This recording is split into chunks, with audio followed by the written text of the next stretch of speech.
ओम नमः शिवाय। आज ऋषि पंचमी थी, तो बहुत ही अच्छी अच्छी बातें होते हुए किसी ने पूछ लिया कि ऋषि पंचमी जो हम लोग मनाते हैं उसके पीछे का तात्पर्य क्या है, लॉजिक क्या है। हालांकि आजकल देखा जाए तो ये ऋषि पंचमी भी लोग नहीं मनाते हैं, जो जो लोग जानते हैं वो लोग बना लेते हैं। तो फिर एकदम से इच्छा हुई कि चलिए आज इम्पोर्टेंस ऑफ ऋषि पंचमी के बारे में बताया जाए। ठीक है, तो ऐसा कह सकते हैं कि जो सप्तम मनवंतर जो था उसमें जो 7 ऋषि हो गए। अभी यहाँ पे फिर एक सवाल आता है कि मनवंतर क्या होता है। आगे भी मैंने कहीं पे भी मनवंतर का उल्लेख बताया था, पर समय के अभाव से या उस टाइम पे टॉपिक याद न आने की वजह से मनवंतर क्या होता है इसके बारे में चर्चा हर बार रह जाती है। पर अभी वो हम नहीं बात करेंगे। उसमें जैसे मनवंतर होता है, उसमें सप्तम मनवंतर मतलब 7वां जो मनवंतर चल रहा है उसमें जो 7 ऋषि हो गए। हर एक मनवंतर के अंदर 7 ऋषि होते हैं, और वो जो 7 ऋषि है उसके अलग अलग नाम होते हैं, जो समय आने पे या ऐसा कुछ मौका मिला तो बताएंगे। अभी सप्तम मनवंतर का जो 7 ऋषि है उसके बारे में बात चल रही है, जिसके अंदर ऋषि पंचमी जो है उसमें उसके रिलेवेंट बातचीत होती है। या तो हम लोग क्या करते हैं, सिर्फ फास्टिंग यानी कि उपवास करके उसको पूजा पाठ करके भूल जाते हैं।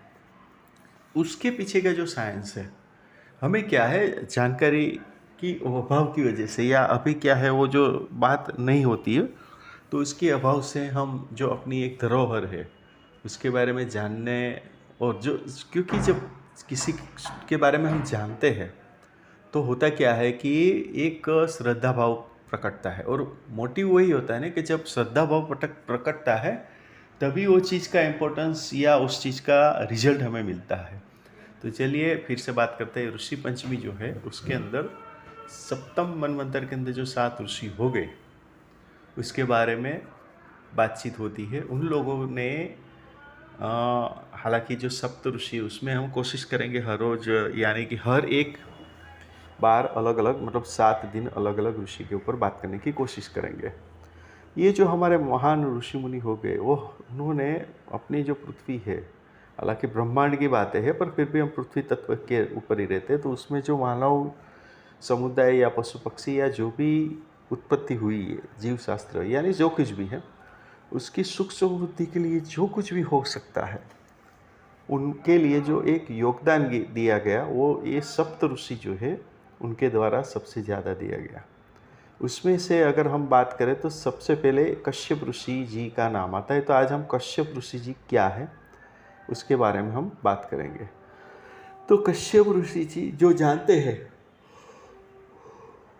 उनको तो पता ही है, जो नहीं जानते उसको बता दिया जाता है कि ब्रह्मा जी के जो पुत्र थे मरीचि करके, उनके मरीचि ऋषि जो है उसके ये पुत्र है जिसका नाम है कश्यप ऋषि। अभी आज की डेट में हम देखें तो ये बात आप भी जानते हैं, हम भी जानते हैं कि आज के समय के अंदर हमें दादा या परदादा का नाम भी नहीं पता होता है। तो अभी ब्रह्मा जी और ब्रह्मा जी के पुत्र और उसके पुत्र जो कश्यप ऋषि जी है उसके बारे में तो कहाँ पता होगा। इसलिए आज ये जहाँ तक हो सके उतना कम में शॉर्ट में बताने की कोशिश की जा रही है। तो ब्रह्मा जी के जो पुत्र थे जिसका नाम था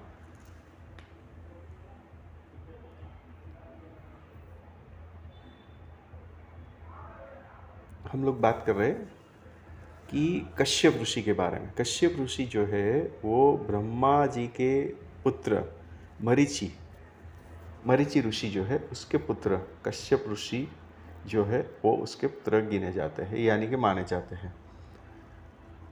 उसमें इनका योगदान क्या है, तो ये बोल सकते हैं कि सृष्टि का जब निर्माण हुआ उसमें सबसे ज़्यादा यानी इम्पोर्टेंट रिमार्केबल जो योगदान रहा वो इन ऋषि का रहा, और इसके लिए उसको प्रजापति के नाम से भी जाना जाता है। उसका दूसरा नाम है प्रजापति।